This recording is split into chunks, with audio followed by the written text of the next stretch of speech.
Hello guys, welcome back to Spot Audio channel. Now I will give you tutorial how to copy link Twitter profile for Android. And before that, I wanna ask you, how are you guys?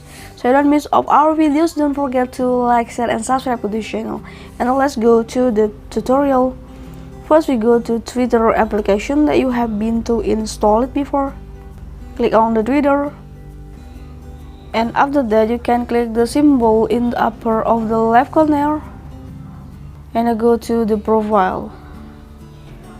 Okay, go to the three dots in the upper of the right corner,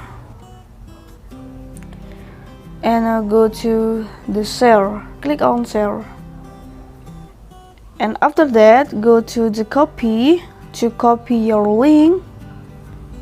And you can also to see the application here that you want to be shared for the link.